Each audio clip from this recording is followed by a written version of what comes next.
Hello viewers, welcome to the Global News Update on Tragically News. First, the headlines. Russian missile attacks claims lives in eastern Ukraine. Russia Supreme Court bans LGBTQ movement. Geert Wilders confirmed winner in Dutch elections. Details coming up shortly.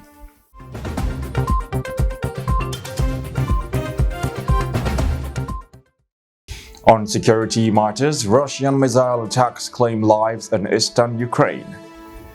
Russian missile strikes have claimed 1 life and left 10 injured in eastern Ukraine.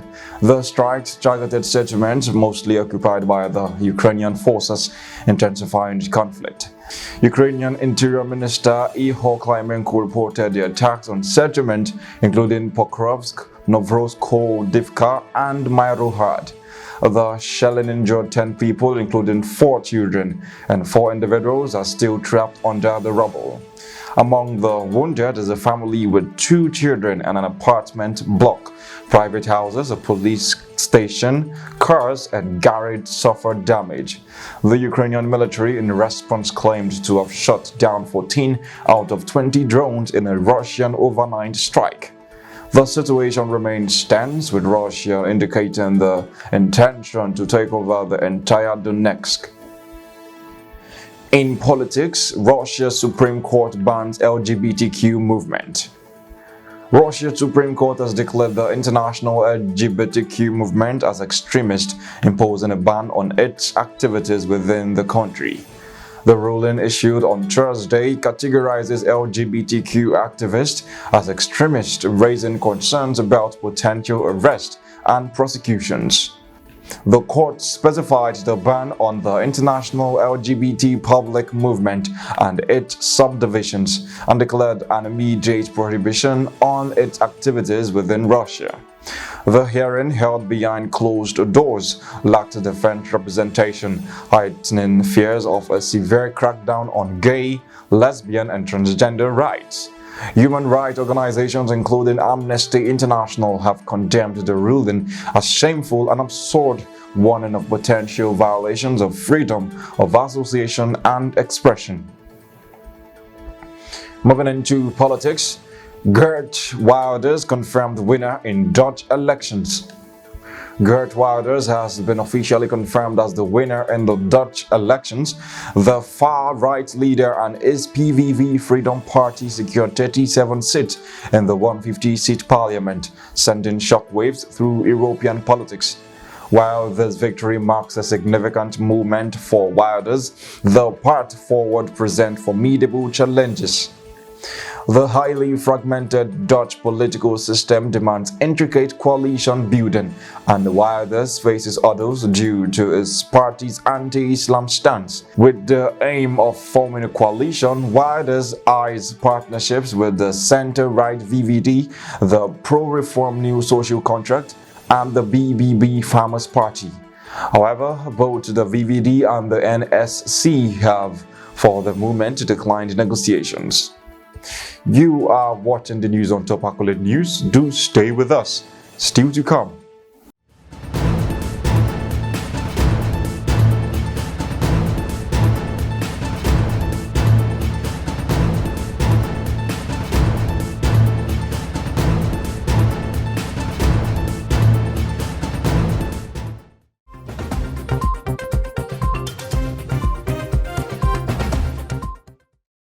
Welcome back and thanks for staying with us. Still on the news. Still in politics, scrutiny over Abu Dhabi's bid for Daily Telegraph. The United Kingdom government has intervened in the sale of the Daily Telegraph to a company backed by the Abu Dhabi ruling family. The title, previously owned by the Barclay family, was taken over by the Lloyds Bank as part of a debt recovery effort. Sheikh Mansour bin Zayed Al Nahyan, known for his ownership of Manchester City Football Club, is backing Redbird IMI, the consortium set to take control of the Telegraph and the Spectator. Culture and Media Secretary Lucy Fraser issued a Public Interest Intervention Notice (PIIN), expressing concerns about the potential impact on media independence. The deal is now under scrutiny by the Competition and Market Authority (CMA) and Ofcom, with both agencies expected to report by January 26, 2024. Regarding legal affairs, U.S.-Russian journalist detention extended. A Russian court has extended the pre-trial detention of U.S.-Russian journalist Alsu Kumashiva, adding to the growing concerns about journalistic freedoms in the country. Arrested in October on charges of failing to register as a foreign agent, Kumashiva, holding both Russian and American citizenship, worked for the US-funded Radio Free Europe Radio Liberty. The court in Kazan extended her detention until February 5, 2024, marking another instance of the Russian government employing controversial foreign agent legislation. Kumashiva, facing up to 5 years in prison if found guilty, becomes the second US journalist arrested in Russia this year, raising concerns and questions about the shrinking space for free press in the country. Concerning national policy, mixed gender prisons for inmate reintegration. In Spain, a northwestern prison is pioneering mixed gender living arrangement to enhance inmate reintegration. In the unique approach, a sole female inmate joins 21 male convicts in joint activities, challenging the traditional norms of prison living. The Teatero prison near La Coruna in Spain's Galicia region houses 20 women and 35 men in one wing, selected based on their behavior, with those convicted of sexual violence excluded. This initiative, considered a reference in Europe for women's rights, aims to create a more inclusive environment, allowing inmates to better adapt to a society where men and women coexist. Spain's commitment to co-ed prisons reflect its dedication to progressive policies and preparing inmates for successful reintegration into society. You are watching the news on Top Accurate News. Do stay with us. Still to come.